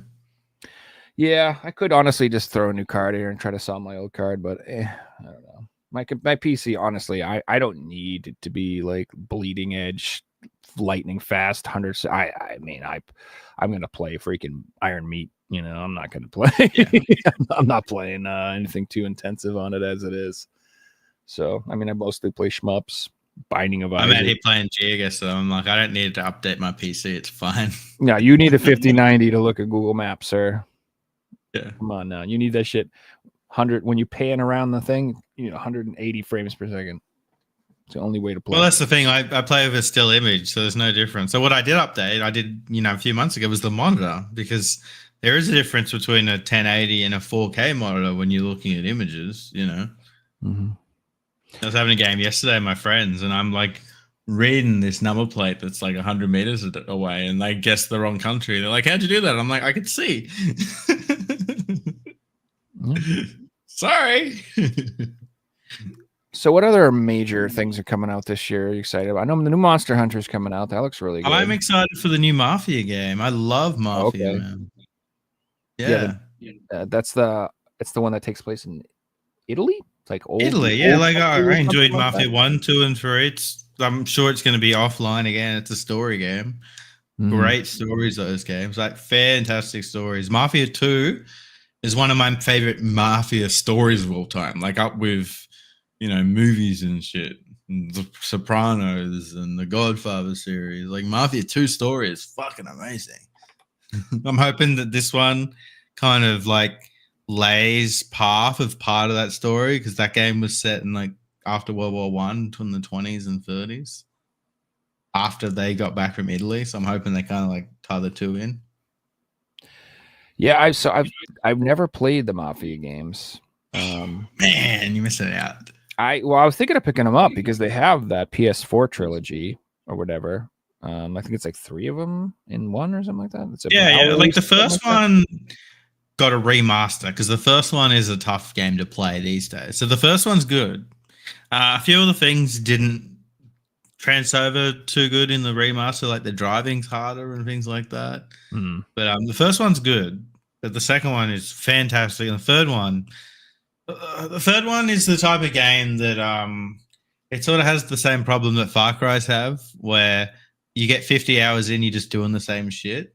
But what it's got going for it is it's got one of the best soundtracks, man. Like fantastic 60s music at its peak. You know, beautiful setting in Louisiana, New Orleans, like fantastic setting. It's just got some cool shit. It's got alligators, can eat people, and you know, it's a fun game. Cool cars, and yeah, great story. It did have the whole like, I'm 50 hours in. I'm like, oh, I've still got to do this mission, and it's exactly the same as the last 100. But apart from that, it was a great game. Yeah, so is that? I mean, those are like side missions. I'm assuming too, right? Like if you just stick to the story, you probably get. No, the story was kind of repetitive and things like that. Yeah. It was the type of thing where it's like, oh, you got to take over the city one little faction at a time, you know, to progress the city, or to progress the story. One of those type of things. Kingdom Come Deliverance 2 is coming out. Interesting. Like I was excited for one. I didn't like the first person. It just really turned me off. It's super awkward at first, the combat, but like if you give it time, it's fun. I don't know how to describe it. It's very different than your normal actiony spam buttons type game. It's definitely more strategic, and you have to be, you know, more thoughtful. But it's also different from like Dark Souls, and like, you know, like you're not like rolling around and doing all that stuff. Like it's definitely different. But from what I can see, Kingdom 2 looks incredible, and honestly looks fantastic. So I think that'll do well. I think people are going to. I love the idea of being a nobody in a video game. I do too. Just a regular peasant. I like that. From the 1950 or the 1500s or something. And then Assassin's Creed Shadows is coming out, and it got delayed again. Did you see that? They announced that today. The way I see an Assassin's Creed game is, it could be the coolest thing in the world. I'm going to wait for it to go on clearance. Yeah, this is an Assassin's Creed game. Sorry, you've milked the series too much. True. Yeah, I have like literally no excitement for that game at all. Like if it comes out and people start raving about it, that'd be good. Like Valhalla was a good game Valhalla to pick up for $20 and that's play what for. Like, yeah, it's great. I picked it up for 20 and it was fun. It's fun. Yeah. So I don't know. I'm not one of those people who are like, I hope Ubisoft dies. I'm like, I don't want that to happen either, but I'm not really that excited for that. I'll be honest with you. Yeah, I went through. I'm at the point now where I won't buy a Far Cry game at full price, and I used to buy them day one because I was excited for that series. But you know, just dude, the same Ubisoft shit. On the PS2 were amazing. The PS3, I would say they were amazing too. At least the start of the PS3. That's totally fair. But, Assassin's Creed 2, you know, Far Cry 3, like we got some cool games. Mm-hmm. But then they're like, these games sold really well. You know what we should do? Make the same game and release it again every year. I know. It's almost like brand death if you do that. Too much of a good thing isn't a good thing. Call of Duty is the same. Once it's like, oh, another one. Oh, another one. It's like it's not like you said. It's there's no excitement there. It's not like they did the same thing to Star Wars. When Star Wars, you know, we got the first 3 films. We didn't get anything for how many years, and then we finally got the prequels, and then you know that's it. Like, and then we didn't get anything for years. So it was like if a Star Wars was coming out, it was like a big event. Like people were excited, you were hyped for it. It was like, oh man, here it comes. And now it's just like, hey, did you see the 12 new Star Wars shows? No, I didn't, because I don't give a shit anymore. It's all the hype is gone. There's no hype. It's just like, oh, good, another one. It's the same problem with the Marvel movies. There's just too much of it. They're making way too much of it, and to the point where it's overwhelming to even keep up with it. And I don't even want to. I give up. Like, I'm at the point where I don't want to. If I go see a movie and I don't understand what's going on because I didn't watch 5 TV shows, like, I don't care. I'm not doing that. I'm not. That's a big ask that you assume that I'm going to do that for your fucking stupid movie. I feel you. I mentioned Call of Duty did that. Like, I would mention last year's release is sort of the first one in like 10 years that people have sort of jumped back on and be like, this is actually a really good game and the zombies are really good in it and blah, blah, blah. But prior to that, like, the series went. So I've always liked the Black Ops games more than the Modern Warfare ones. So there's two companies that make them, like Treyarch and the other one. I don't remember. But I always liked the Black Ops ones, and those I was always hyped for, and I would always skip Modern Warfare because I don't give a shit because it didn't come with zombies. Yeah, I play it for the zombies. So. But I have heard the new one's really fun. So Speedkiller did mention Freedom Wars Remastered's out right now. That's pretty cool. It's still a Asian exclusive, has no Western release, but I think it's got a Japanese and Asian release that you can order from Play Asia. I've heard rumors for a new Pokemon game. It's sort of tied behind the new Switch, so I feel like once the Switch announced, we'll get maybe even the same time we'll get these Pokemon games announced. Yeah, I'm expecting a new Pokemon. I'm expecting Mario Kart 9, Metroid Prime 4, and then maybe one surprise. Maybe Mario Odyssey 2. Odyssey 2 would be a good one. Something like that. Yeah, something like that. Like, there'll be something to do with Mario. There'll be Mario Galaxy 3. I thought that would be interesting, actually, if they made a new Galaxy game. That would be kind of cool. We haven't got one since the Wii. Yeah, and those were neat. Those are pretty cool games. So that would be cool. But I think a new Mario would be a good announcement. But yeah, I'm super pumped for whatever the Switch is going to be doing this year, obviously. One of those things, though, I don't know if I'll buy it right away. Like, I didn't buy the Switch until 3 or 4 years in, and even once I got it, it wasn't like I was missing out on playing all these games. The only one I felt like I wasn't missing out on was Breath of the Wild, and then that was the first game I played, and I put like 5 hours into it and went, meh. I still need to jump back in because I love Tears of the Kingdom, but it's just one of those things. It didn't hook me when I first played it. And that's an important thing of games. Like, if a game doesn't take you in and you don't go to bed like thinking, fuck, I got to work tomorrow and then I'll have 5 hours to play, and like you go through that whole day thinking about playing that game. Like, that's how a new game should feel. I agree. Yeah, the new Zelda's never did that for me. I played Breath of the Wild for like a couple hours and I was like, I'm sick of my fucking sword breaking. Stupid. Tears of the Kingdom I got into, though. Like, I put 150 hours in that mechanic. The breaking sword thing, I thought that was so stupid, dude. Like, I couldn't. Like, I thought it was I think it worked for Tears of the Kingdom because of how many swords you get. Like, you'd have your replacement sword before it broke. Every single time. I never went without it. It was always the same type of stuff, And the attachments you put on the swords, there'd be so many in the game that I have like 500 in my inventory and things like that. Are you sick of open world games? Yes and no. It depends on how it is. Like Elden Ring was playing Black Myth Wukong. I want a new action RPG tomorrow. Really excited for it, and I'm excited for Mafia and GTA. They're both open world, but I'm sick of the whole collectibles. Do this, do that. It's like a checklist type thing. I want something different. I'm sick of the Ubisoft model. If that makes sense. I'm if a game is really good, I'll play it no matter what the format it is. But as I get older, games that are like it's 4,000 hours of content, I'm like, nah, that's not what I want. I like games that are like 30 hours in and out, done. Let's move to something else. I just prefer that style. And I still like, I don't know, I'm old school. I still like arcade design. I like games that are like 6 levels. You can beat them in an afternoon, but it takes you a lifetime to master them. Like, I like games like that. Like, so I really like Iron Meat. I've been playing that a lot because it's fun to jump into and play a few levels and beat it. It's not like, I like stuff like that.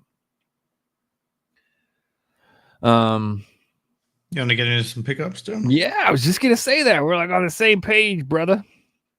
Let me How go many have first. you got? Yeah, I only Have got we got 3 enough things. to like go one at a time? I've only got 4 here. And Oh, I got 3. 2 of them So you can Alright, go so first. We'll do You that. can We'll go go first. one. I'll show one, and then you can show You one. show and we'll yours, do and it I'll like- show mine. All right, this sounds gay. Sorry. All right, first one I picked up. I picked up the game of the year. I was waiting for a price drop, and Amazon had this for 64 Australian, it was usually like 99 here, so it's a decent price. I'm probably gonna sell it though. Like I'll finish it, and then I'll probably sell it because it's like I mentioned, it hasn't hooked me like I expected it to. I expected this to feel like playing, when I go and play Crash Bandicoot or Spyro the Dragon or something, but I just didn't get hooked. Like it definitely feels like a kid's game to me, which it is, but I still felt like I would really get hooked as well, and I haven't. So it's weird. Hmm.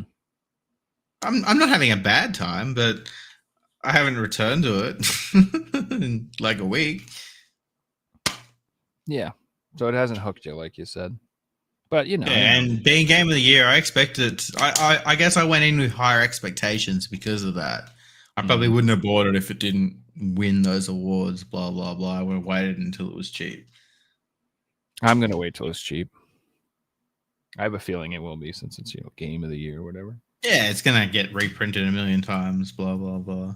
The next one was a Christmas present from my brother, and it is what we were talking about: Call of Duty Black Ops 6. Nice. And it gave me the steelbook version as well. It came sealed, but he came and stayed with me, and he wanted to play, so we opened it up and we're able to put his profile on my PlayStation for a temporary amount of time, so we could continue progress and stuff, which was cool.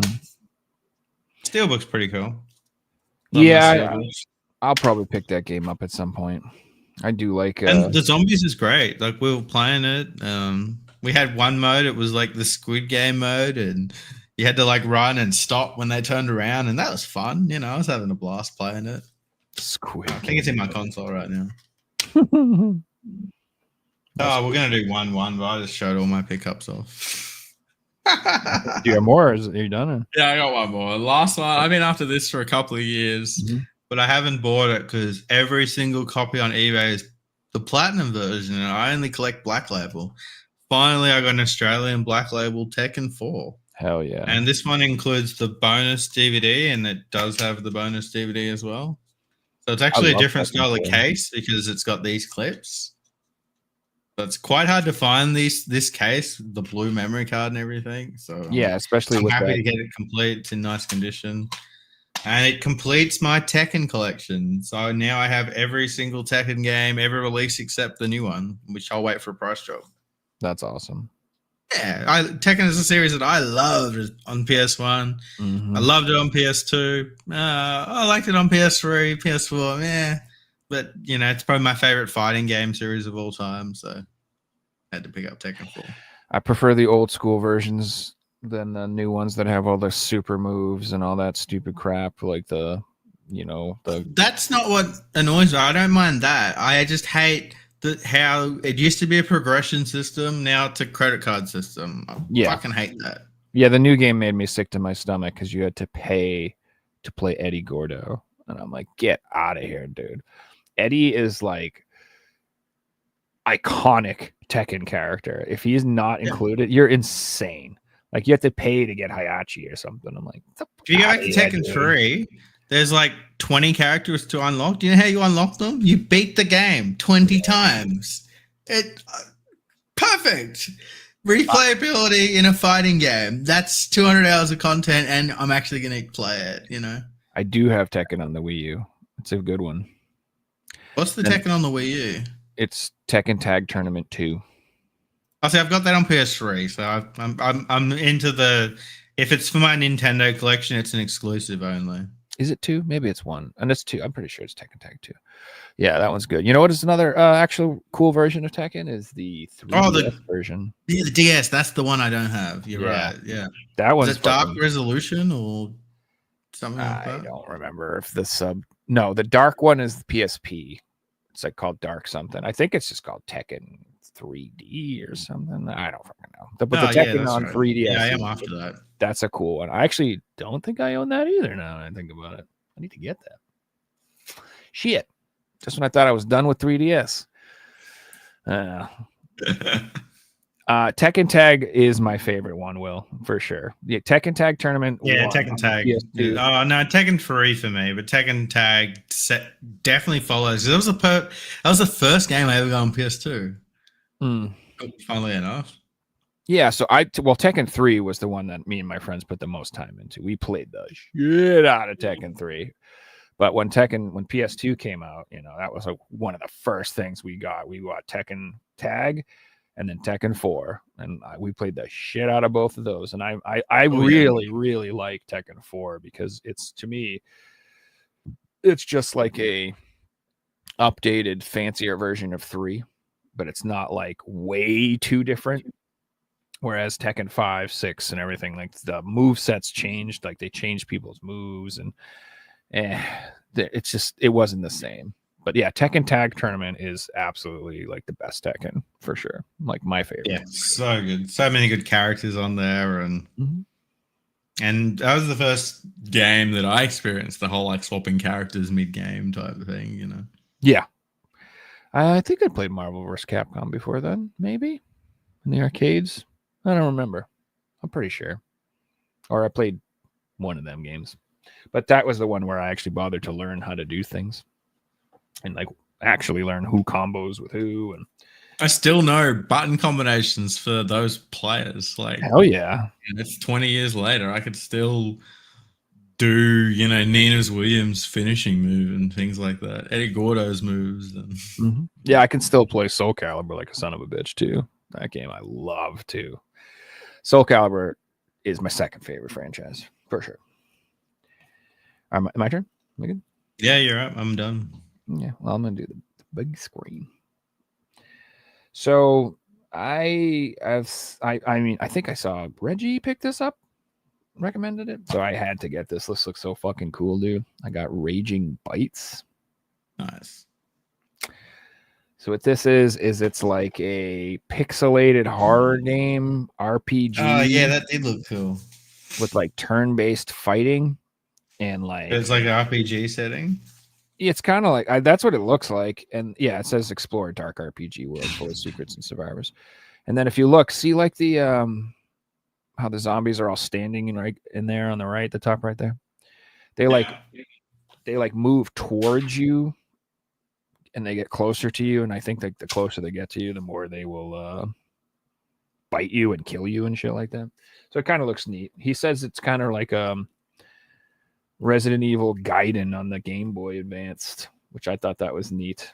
Nice. I'm a sucker for this type of stuff. I like RPGs. I love horror. I love 8-bit graphics.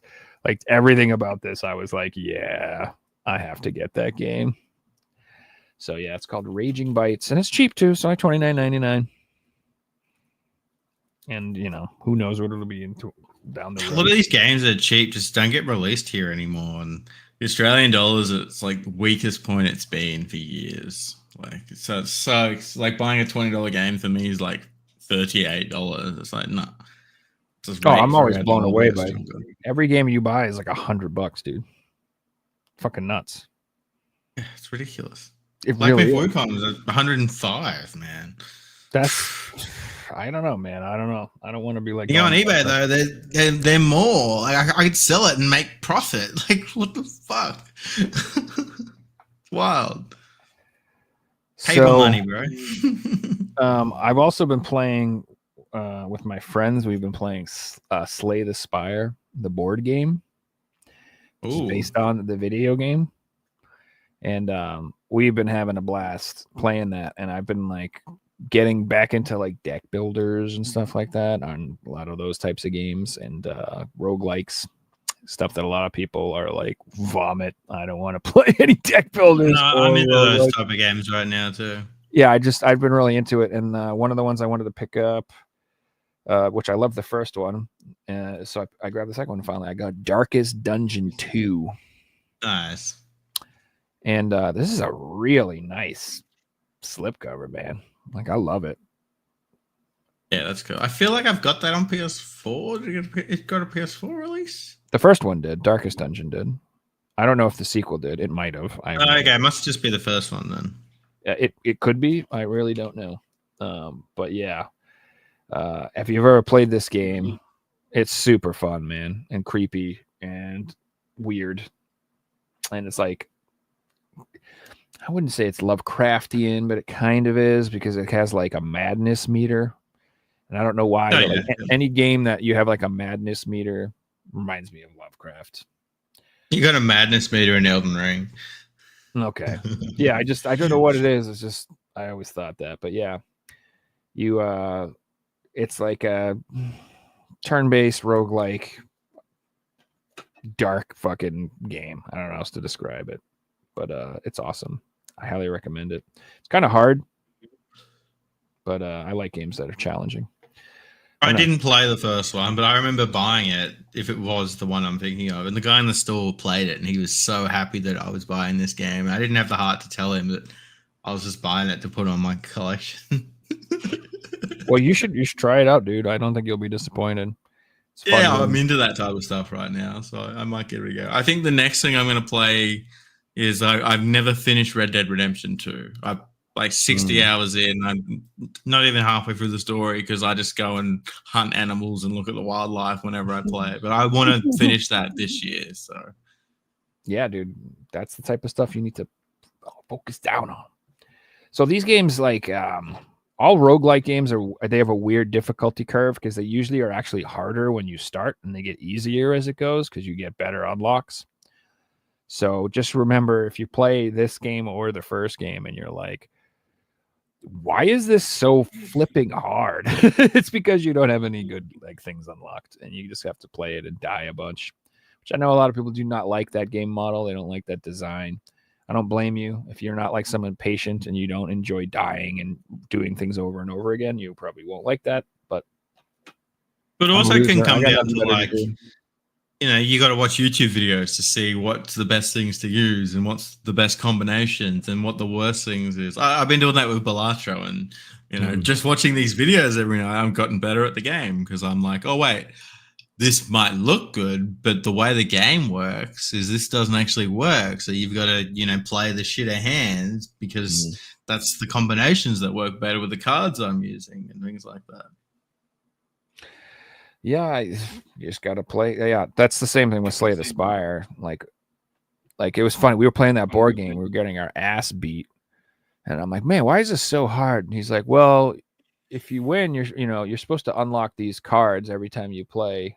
And I'm like, just give me all the fucking cards, man.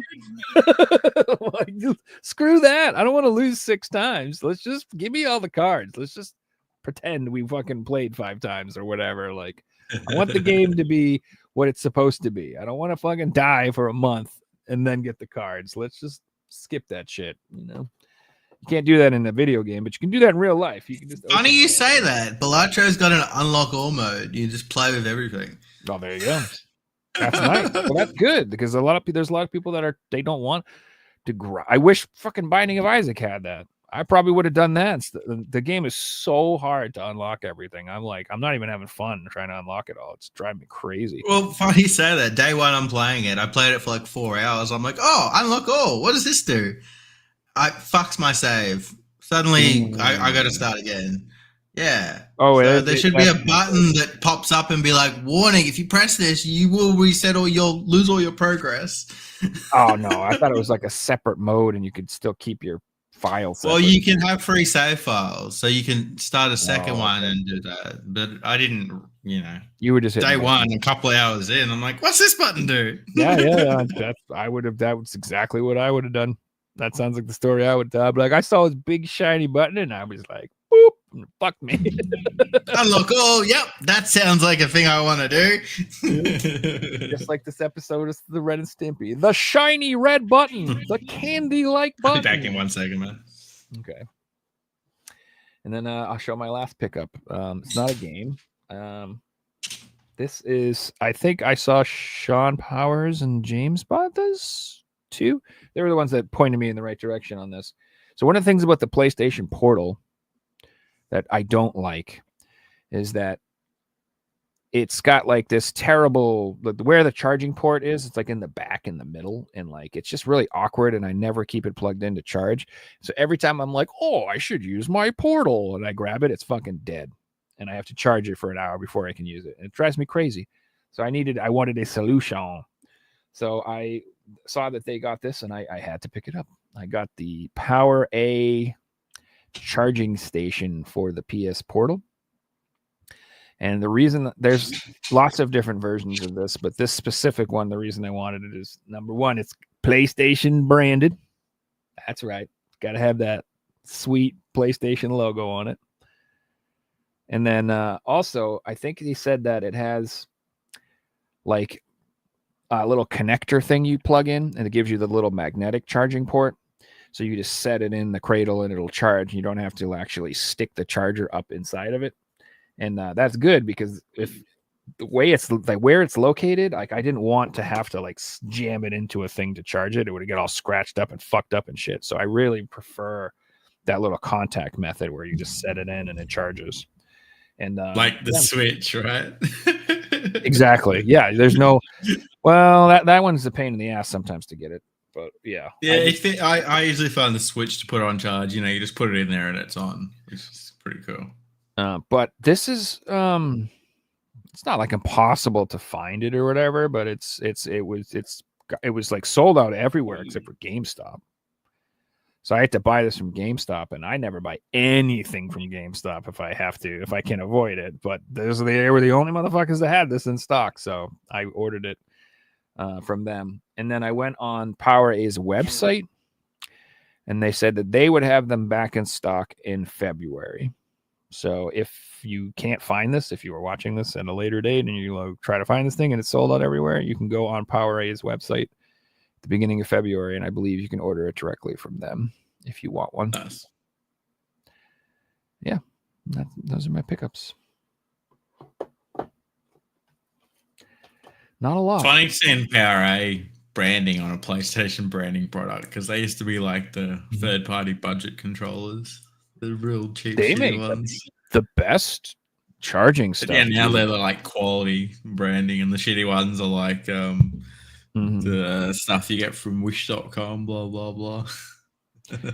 They have these like specific Switch chargers that I had to get. Like they hold the Pro controller, and they have the slots on the side to charge 2 Joy-Cons. That's cool. And I was like, that's the best. So I got 2 of them. So because I have 2 Pro controllers, and then I have my Joy-Cons always charged. Because that's another thing too. It's like, you know, your Joy-Cons, you might have an extra set, but they're never charged. So if people come over and they're like, let's play Mario Party. Well, the 2 that are on the damn Switch are charged, but the other 2 are dead. So unless you took them off and charged them before you're right. My other 2 are dead. I haven't used them for a year. Exactly. So I really like having these charging things where you just leave them there and they're always charged. And if you ever want to use them, there you go. Go ahead, take them out and use them. So yeah, I'm definitely getting more playtime in my Switch lately, though.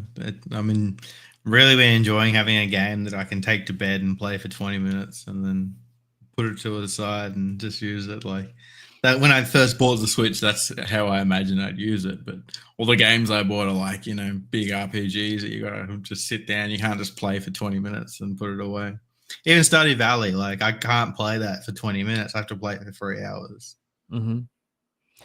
Yeah, and I prefer to play that on PC anyway. It's still just Yeah, that's fair. I haven't played enough of it on PC to prefer it, and like my main save is on my Switch. So it's actually not that bad to play it on handheld. Like I tried playing Core Keeper on handheld, and I I couldn't handle it, man. There was too much switching around Yeah. inventory It's during combat and stuff and you're like just that. playing on PC. It's too much. The boss fights alone, there's no way you could do that on a controller.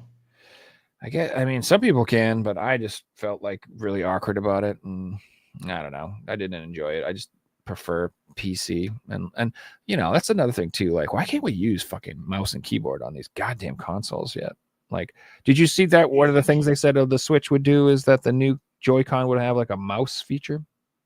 I seen that. I don't know if it was real or not, but it's I don't smart if it is. Like the video I watched, they used it, and yeah, that looked really cool. And like Mhm. the comments were like, "This is genius. It works. So simple, but it works." And that's Mhm. navigation on the Switch sucks. So having a mouse would be great.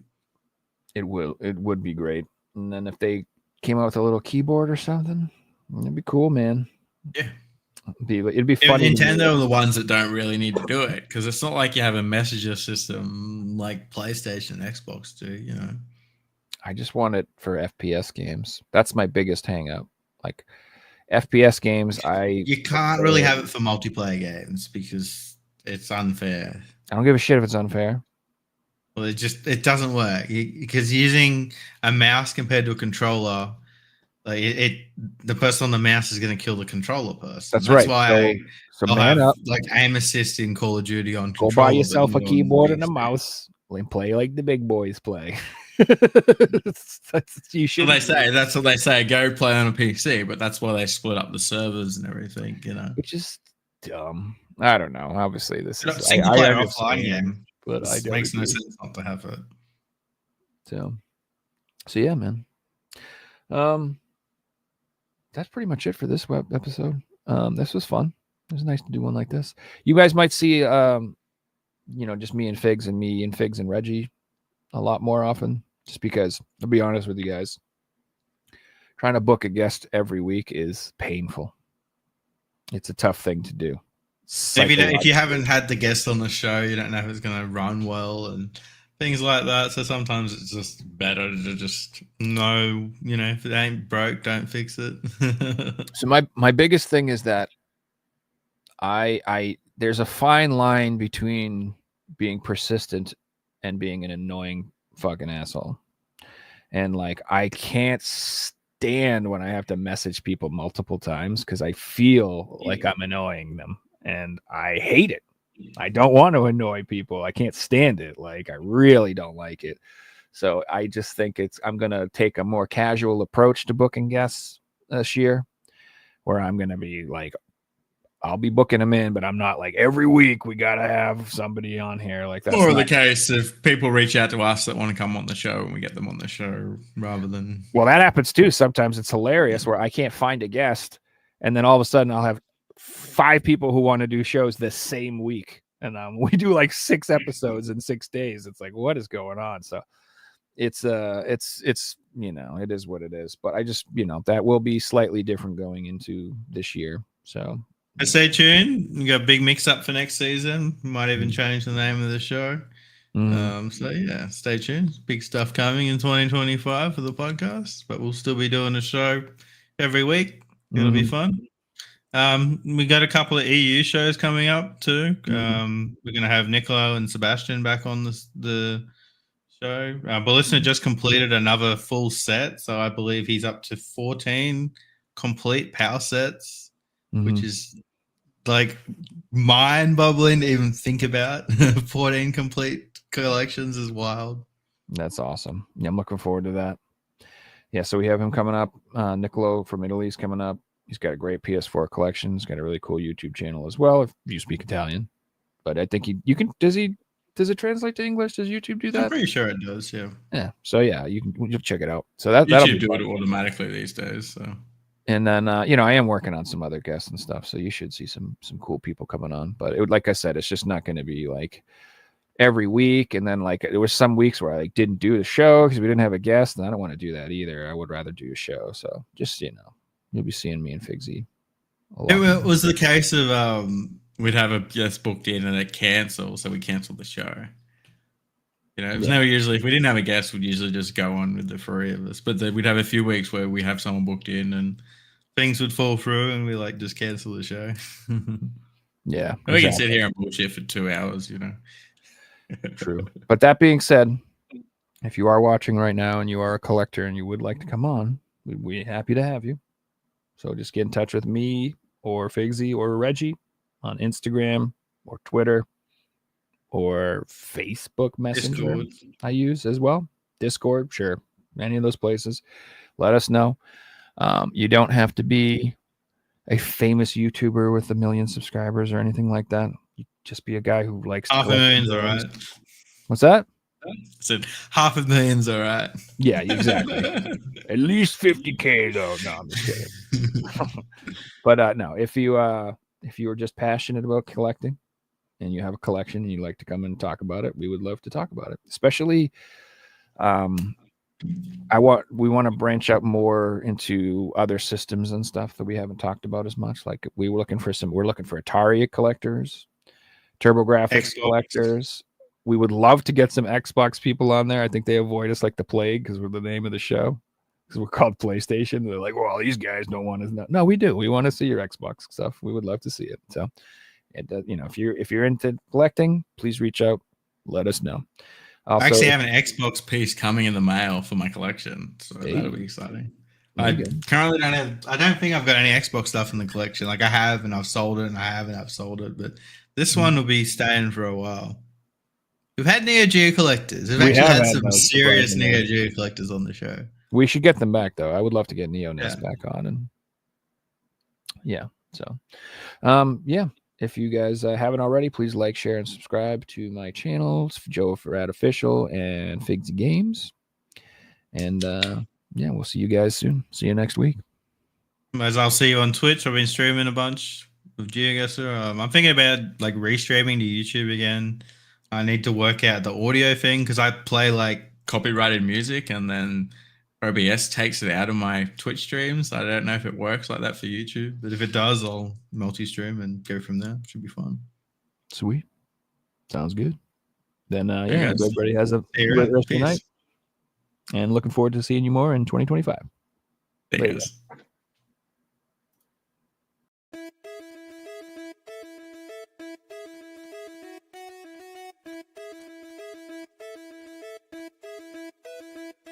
You found the coolest place to be, the PlayStation collecting sneaks. Come on, won't you sing with me? Welcome to the show.